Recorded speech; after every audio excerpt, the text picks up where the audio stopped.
الذين آتيناهم الكتاب يعينوا بالصبر والصلاة ولو يرى الذين ظلموا أن يسيروا في الأرض فتكون لهم قلوب يعقلون بها أو آذان يسمعون بها. والذين هاجروا في سبيل الله والذين هاجروا في الله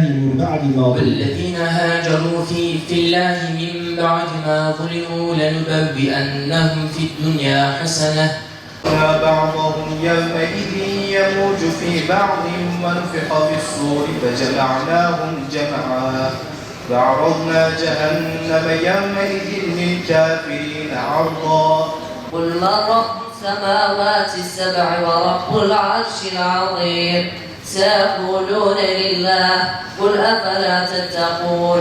ثم لا تنظرون إني توكلت على الله ربي وربكم ما من دابة. Din Öğretimi Genel Müdürlüğümüzün pek çok etkinlikleri var, yarışmaları var. Bunların bir kısmı da mesleki yarışmalar, mesleki etkinlikler. Kur'an-ı Kerim'i güzel okuma, genç seda, işte ezan-ı Muhammedi'yi okuma, genç bilaller, Kur'an-ı Kerim hafızlıkla ilgili Kur'an'ın muhafızları, genç muhafızları, hutbe okuma yarışması, münazara etkinlikleri. Bunlar tabii öğrencilerimizin mesleki açıdan kendilerini geliştirmelerine yönelik bizim oluşturmuş olduğumuz ve bunların bir kısmı yeni başlayan ama çoğu da 40 yıllık, 50 yıllık bir mazisi, geçmişi olan etkinlikler. Bu çalışmalarla biz çocuklarımızın hem Kur'an'la, Kur'an-ı Kerim'le hem ezan-ı Muhammedi ile yoğun bir biçimde yetişmelerini arzu ediyoruz. Aynı zamanda öğrendiklerini sahada, salonlarda, hem toplantı alanlarında, hem mihrapta, hem minberde en güzel bir biçimde icra etmelerini ve aynı zamanda vazifelerini, halka olan sorumluluklarını yerine getirme anlamında da en iyi bir biçimde yetişmeleri için bu çalışmaları da yürütüyoruz. Yarışmalarda tabii ki bunun biraz tatlı bir rekabetle birlikte ortaya çıkan bir boyutu. İmam Hatip okulları tabii bir misyonu olan, kendine has kültürü olan, kendine has özel iklimi olan okullarımızdır. Tüm öğrencilerimiz, tüm gençlerimiz bizim için kıymetli. Hepsinin bizim için apayrı bir yeri ve kıymeti var. Ancak tabii ki okullarımızın da farklı misyonları var. Örneğin bir meslek lisesinde ekstra normal Türkçe, matematiğin yanı sıra mesleki anlamda bazı bilgiler öğrenilir. Bizim İmam Hatip okullarımızda da işte normal sosyal ve fen bilimleri derslerinin yanı sıra mesleki anlamda bazı dersler var. Kur'an-ı Kerim gibi, Peygamber Efendimizin hayatı, işte siyer, hadis, tefsir ve benzeri kelam, akaid gibi konular da var. Biz bununla şunu arzu ediyoruz. Gençlerimiz iki kanatlı olarak yetişsin. Bir taraftan çağımızın gerektirmiş olduğu bilimlerle en iyi bir biçimde yetişsin. TÜBİTAK'ta, işte uluslararası yarışmalarda, Teknofest'te en güzel dereceleri alsın ki alıyorlar da Allah'a hamdolsun. Diğer taraftan da İslami ilimler noktasında Rabbimizin kelamını, Kur'an-ı Kerim'i en iyi bir biçimde öğrenmek, onu hayatımıza tatbik etmek, Peygamber Efendimiz Aleyhisselatü Vesselam'ın sünnet-i seniyesini, onun örnekliğini en iyi bir biçimde yaşamak amacıyla da bu ruhu, bu şuuru vermeye çalışıyoruz.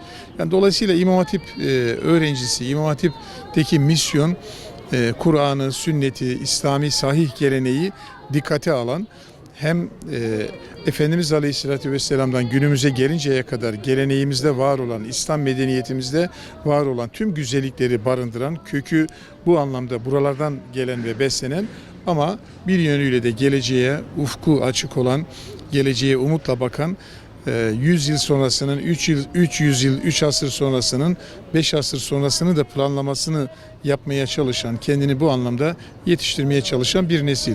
İslam'ın mesajını, evrensel mesajını, ezeli ve ebedi mesajını günümüz insanına en güzel bir biçimde aktarmaya çalışan bir nesildir İmam Hatip nesli.